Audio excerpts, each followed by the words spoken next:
The following is a presentation of the Eagles Sports Network.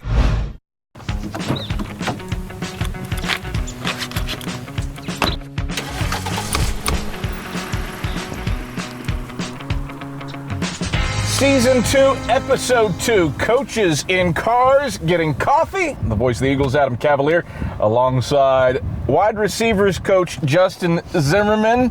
Justin, we pick a man who's got his work cut out for him. Not too many wide receiver coaches in the country have to replace an NFL free agent signee, and real good one. The room quite different from last year, given the loss of Braxton Westfield, who arguably numbers-wise probably one of the great top, we'll go 3 receivers of the option era for Carson-Newman football. He leaves to play professionally. The cupboard not bare, though. Had some guys that saw some time last year and caught some passes when the ball wasn't being thrown Braxton's way. But Cade Meeks certainly comes to mind. Definitely some guys to work with in 2023. Fair? Absolutely. Cade Meeks is one. He was a starter for us last year. Did some really good things. He's had a great offseason, great summer. Really looking forward to him. Jalen Washington played some snaps for us, and Zach Chalmers. So we're looking forward to seeing what those guys can do. I think the impressive thing about Cade Meeks last season, he certainly had some moments early where, yeah, this guy's a freshman, but he's got some skills. And as the season went on, Emory and Henry, UVA Wise, Catawba, the 3-game win streak, final 3 weeks of the year, certainly felt like he was a strong second option to Braxton Westfield. How has that growth in skill set development continued through the offseason into fall camp? You know, Cade, I think one of the best things about him is he is a competitor. He competes. He loves football. We were in our meeting yesterday talking. He was like, guys, I just want to play. You know, that's his mentality. But he's really done really well in the weight room. He's gotten stronger. He's gotten faster. He's one of our faster guys. And, you know, when you add those things together, plus his competitive nature, you've got a pretty good football player. So I would say his development in the weight room, and then just his competitive mind gives us a chance. The room, as always, you've got some new mixed with the old. And last year, Cade Meeks, while a freshman, was a transfer. You go that route again and have some transfers who it feels like might be able to make an impact. And this is one where I'm going to butcher which is the first name and which is the last name. Yeah. Isaiah Isaac. Yeah. Wake Forest transfer. Yes. Certainly has the look of more of a prototypical slot receiver, but definitely passes the eye test. Yes, he does. He's a very good football player. Just play a lot of football. That's our biggest things. We're still pretty young, so we needed to get a couple guys in that have played competitive snaps. And, you know, he's a great kid. I've been around him a little bit and really looking forward to coaching him and getting to know him. Skill set, how's he similar? How's he different from a Cade Meeks? He's got a little more wiggle, I would say, than Cade. Cade has great straight line speed. Isaiah has a little more shiftiness to him. Well, we picked a good time to come to 60 Beans for our coffee. We got a line. We haven't had many lines in our history of coaches in cars getting coffee, but that just leads more time to shame you. That's right. For going with Diet Pepsi as your go-to. Oh yeah, drink. That's your number one caffeine source. That's the number one. I learned that there's a fridge in the coach's box in Berkshire Stadium, and it is well stocked for Justin Zimmerman. on game days. Zero question. No. Which I appreciate because it means that my supply is not impacted. It's not impacted. Is not yes. impacted by your copious consumption of a Diet Pepsi. It's an addiction, man. I got to be careful. I'm the same way with Diet Dr. Pepper, if I'm being real. We have some of those in the office now, actually. I have some in the press box. Okay. I have some in the press box. Trust me. Yeah. I'm going to make sure that the vocal cords are well lubricated on Saturdays. Years ago, I had a GA, and I told him his only job was to make sure I had a cooler of Diet Pepsis for the game. So I was in the box. He did a good job at that. He was really good. And yet, here we are, waiting patiently for our turn to get coffee. I can't remember what you did last year. I feel like you were I was just black coffee. Straight black coffee, yeah. Still that? Yeah. Base package, man. Base package is just all you need. Just easy. Okay. Yeah. No frills. I don't know what that says about your personality. We went to church, took the team to church yesterday, and they had iced coffee everywhere. And I was just like, I don't, I just can't get into the iced coffee. But you're the second to go this year. Leonard Weaver, for the first time, did iced coffee. I think we changed his life a little bit. Okay. I think we changed his life. Maybe I need to switch it up. It's hot today. It's hot. It is hot today. It is humid. It is muggy. Go with ice. I'm trying ice. You got to tell me what to get, though, because I don't know. I mean, you could just go straight iced black coffee. You could do that. You can do that. You could do that. That is, you have that as a decision that you can make. Okay. There's nothing wrong with just straight iced black coffee. I can do that. I of course will have to. Got to do 8 different Milk it up things. a little bit. I need to cut it with something. So you can see the gears turning. Isaiah is the first name. Isaac is the last name. Who else stands out to you amongst the newcomers as somebody that can make an impact? Bryce Bevins, he's a transfer from Robert Morris. He's a grad student. So is Isaiah. And Bryce has played a lot of football. And he's another guy. He's an outside receiver. Big, strong, very good ball skills, really good route runner. That was the biggest thing for us, just find guys that have played a lot of football. Yeah. Have played a lot of football. When you replace a guy that goes to play at the next level, it's hard to replace him with just one. So it's sort of replacement by committee and add them to the guys that we have, and I think we'll be okay. I think just from a historical viewpoint, Braxton had averaged 5 catches a game last season. And granted, it's always tough to measure that historically for Carson-Newman football because, there are multiple seasons where, all right, 1,500 yards is the high water mark for total yardage completed. There are other schools, a Tusculum, a Presbyterian, historically in this league, that's 4 games worth of passing. But 5 catches per game, nobody in the history of Carson-Newman football has done what Braxton did last year. So when you say by committee, not to say this kid's getting 2, this kid's getting 1, this kid's getting 2, but is that just the natural progression of the vacuum filling, I suppose? Yeah, I would say so. It's more of taking 1 or 2 guys, putting them in situations to figure out if they can be that guy.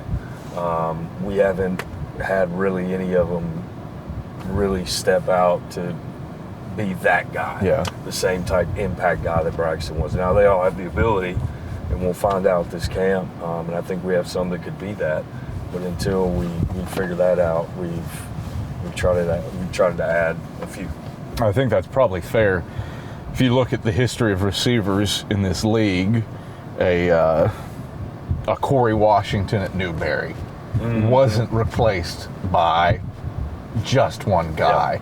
And I'm blanking on his first name, a Houston at Tusculum wasn't replaced by one guy. A Derek Young at Lenore-Rhine wasn't replaced by, I suppose that's probably just the nature of Division II football. It's not like You're right. Yeah, and like Justin, because I coached Houston, it took him 2 years to get to that point.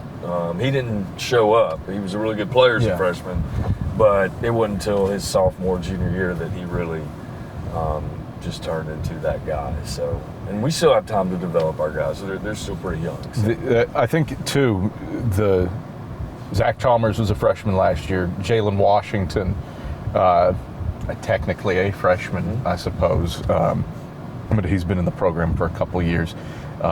This gives them time to develop without the pressure of, hey, you've got to go out and perform immediately at a high level. How beneficial is that? I think it's great. They have done a really good job in the weight room, physically developing. That's the biggest thing. Just making sure they're physically ready to compete. But it does take a lot of pressure because they're good football players. They're really good football players. They're going to be even better football players when they're juniors and seniors. But we look forward to them making some plays.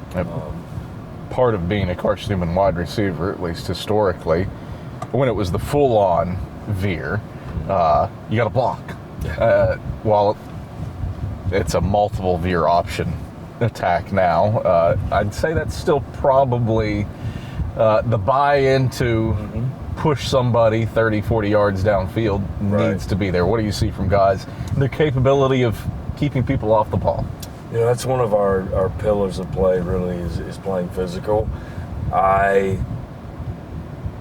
believe football is a physical fight. I've always thought that. That's just how it's got to be. I mean, that's how I coach them. That's the standard. That's what they're expected to do.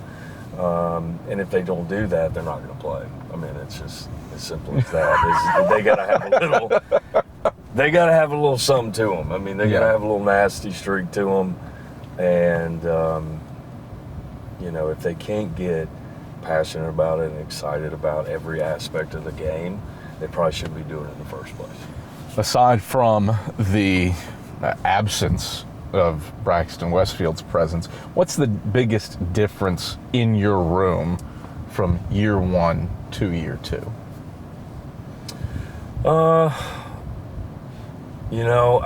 The freshmen that we've added and we had a good summer, I think have really bought into what we're doing. And I really think the biggest difference is the guys that we've had that were there last year, they haven't skipped a beat. And it's not everybody just looking to Braxton. That's sort of what it was. Like everybody expected him to go make a play, and it was sort of like, all right, get out of the way, let 15 go. Now it's more, they're all, okay, we know he's not here. We understand that. We all have to do this thing together. And it's been a great attitude. They've had a great attitude. Does that have the, not ability, but does that lead to potentially the development of a stronger room as that vacuum fills? Might be some growing pains early, but you can proceed past. Yes, absolutely. I definitely think, because they're going to have to rely on each other. They're going to have to rely on each other. They're going to have to build relationships with each other. And, that's one thing I talk to them about all the time is I want their relationship with their teammates to be based on who that person is and not necessarily for what they can do, right? Braxton's a great example of that. It's easy to have a relationship with that guy because he's the best player. He's going to make all the plays, but he's gone now.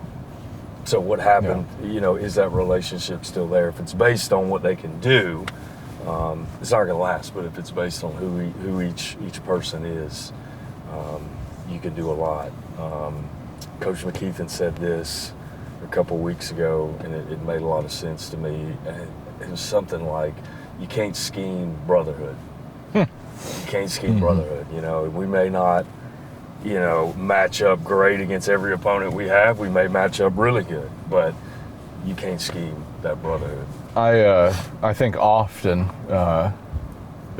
Ken Sparks coached Carson-Newman for 36 years, I think it was, wrapping up one of the all-time great coaching careers in 2016 before he passed away. He frequently made this motion, and the motion of guys coming together.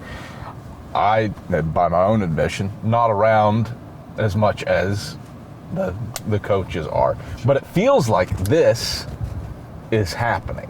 That guys are coming together, and I don't mean that just exclusively to the receivers room. It feels like that is happening across the board as a team. Is that a fair statement on my part? Yes, I think it's very fair. I think we had around 120 here this summer for the month of July, which is, it's been a minute since there's been that many on campus over the summer. That's amazing. And so they get those 4 weeks to really spend. I mean, they're like NFL football players. They take one class and they really get to spend that time together. And we don't have, I wouldn't say we have a ton of egos. Everybody's got their own little thing, but I think we got a lot of guys that are hungry to win. They're not okay with the 6-5. And I think since we put all the trophies up, and the national championship trophies and the conference championship trophies, we put them in the locker room the entire summer. After we used them for camp, we got them from you, and put them up in the facility, and they see those, and they're learning about the history. I think it's interesting. Historically, Carson-Newman football is the bellwether, I suppose, of South Atlantic Conference football historically. And yet, this is a program that hasn't tasted a SAC championship, despite having double the SAC titles of anybody else in the league. Hasn't tasted a SAC championship since 2009, and that, crazily enough, for a team that has had success over the last decade, made some playoff runs. That's the second longest title drought among active members in this league. The presence of those trophies, to throw back to Ken Sparks, he was never, I don't think this coaching staff is about trophies, but it's a reminder that, hey, you can be successful here. What kind of a difference has that presence and that reminder made, having those front and center in the football building, as opposed to, I think the national titles were sequestered in a spot in Holt. There were the SAC championships, there were some outside the bookstore, there were some in the football building. Now all those are impressively laid out on a table. We laid those out, and then we hung the national championship banners up in the locker room.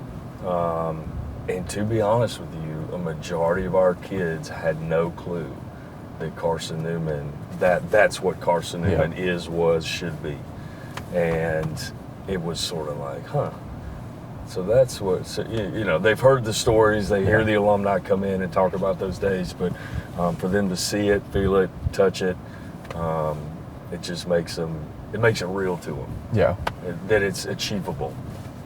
I think it'll be interesting too. This is, we started into the anniversaries going back to the 80s. The 83 team will be back on campus.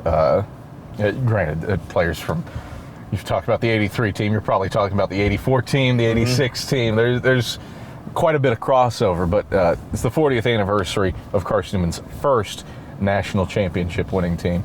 And that team will be back on campus with a bunch of others from the 80s and 90s. We'll be back on campus. I think it's Lenore-Rhine weekend, the second home game of the year.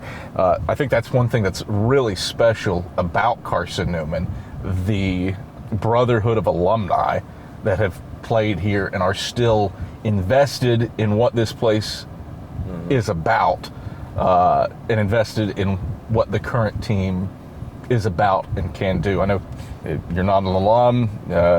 You've been on the coaching staff 2 years. Do you feel that from the not as an outsider now, obviously, but from the outside coming in? I do. I do. We have like I said, we have a very hungry football team. Coach Conley's done a good job of not making it about the trophies and the championships, but making a point to say there's a certain way that we do things at Carson-Newman. We're one team, one God, and that team is always under God. And we're going to coach for Christ. We're going to play for Christ. And he does a good job of making sure the kids know when you do those things the right way, typically good things will happen to you. Now, not always, and you got to fight through the adversity, but when you do it the right way, this is this is what can happen. I'd say that probably plays pretty well into the actual theme of this year, and that's unshakable. Yeah. Fair? Yeah, absolutely. And they experience this team, and I know it's a new team, but we have a majority of everyone back, and they experience some adversity. We really put it through them and put them through it in the spring, in the summer.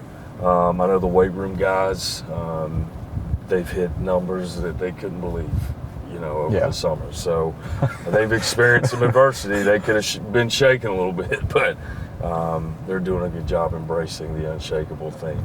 Well, you've been unshakable. We've been unshakable because we're having to be patient. I'm unshakable. I think the heat warmer's on in this thing. Is it? Yeah, it sure is. I'm burning up. Your seat. You literally put me I on the literally hot put you. You know what's interesting? We had Leonard Weaver in here earlier today. He didn't say a word about it. He's a Florida guy. That's He's true. a Florida guy. He wants the hot. Yes. And the humid. Yes, he does. That's not me. I've got the AC jacked. Yeah, it's 60. It's great. That's what you want. You want it as cold as humanly possible. I want to see my breath in this vehicle while I don't have children in here, and I can be the one that you're in control. decides what the temperature is. All right, we're finally rolling up to the window.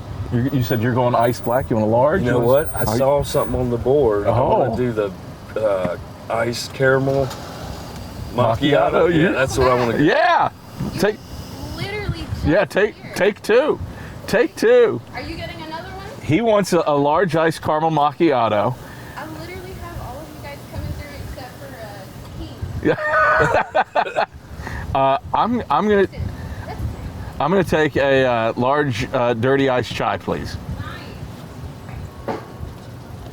You and Leonard matching drinks. Oh, is that what he got? Yeah. Macchiato? Yes. Large? Yes. And Large dirty iced chai. Did you get that last time? No, I went ice mocha my first time through that. Okay. Gotta switch it up. Both to. are Good. elite beverages. Trust me. This Coffee King. Is that your first rodeo? No, 7. I know what I'm doing here. Yeah. You've been there. You got a kid under 1.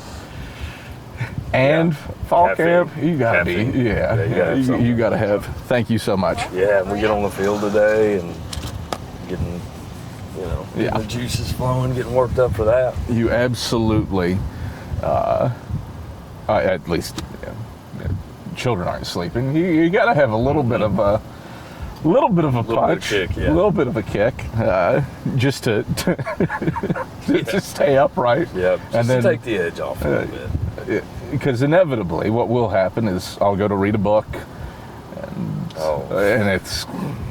I like to say I love to read, but I get that thing and I'll be asleep. See, that's the one thing that I now that my oldest is a little bit older, I am absolutely about. Hey, let's lay down in bed. I'll read a book, and you can get mad at me for falling asleep. Wake up, Daddy. Dad, you're not saying the words right.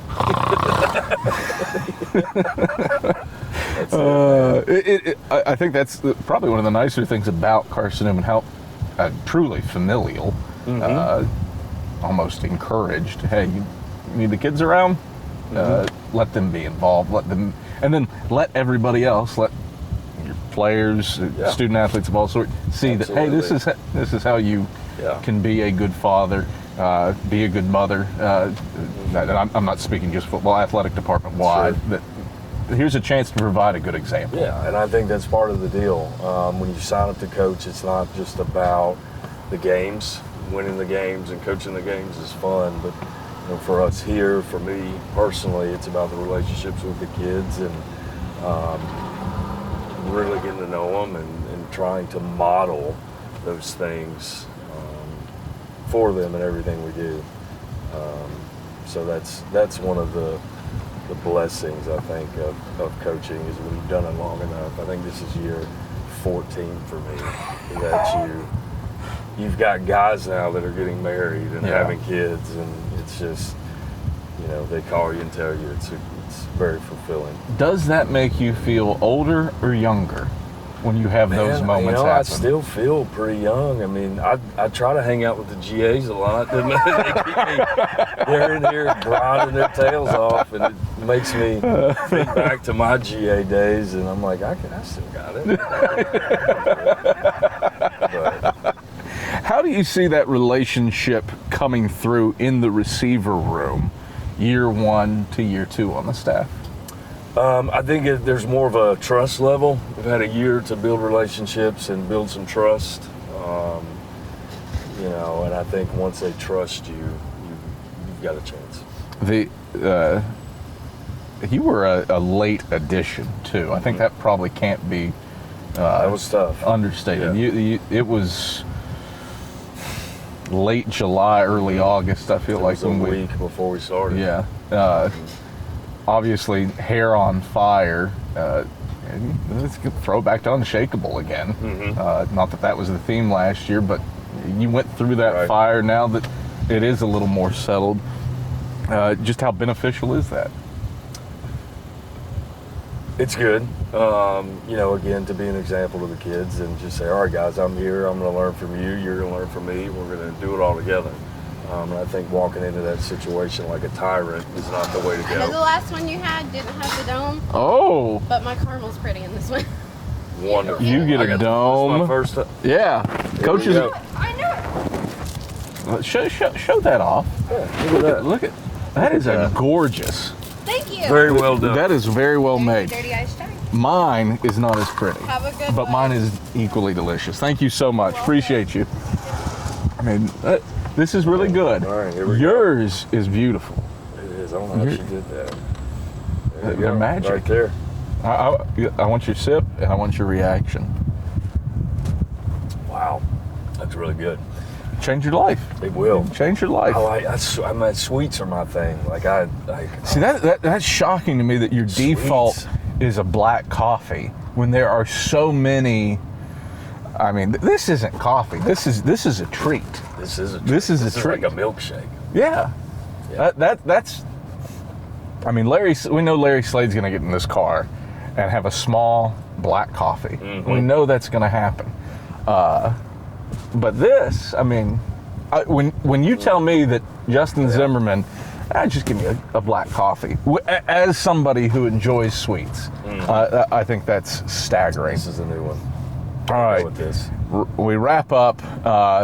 Biggest emphasis for the receiving room for this upcoming season and what it needs to do to be successful. I think we just got to play together. They got to play together. They got to be efficient when they get an opportunity. They've got to, take advantage of that opportunity and make the play. We've got a new offense going in, and we've got a new play caller, and we've all got to get used to him. I think he's going to do a great job. He's done a great job so far, and when they get their opportunity, they've got to take advantage of it. But play together.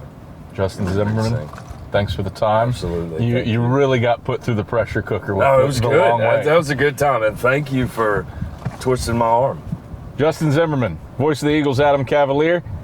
Episode 2, Season 2, Coaches and Cars Getting Coffee in the books. Thanks for watching.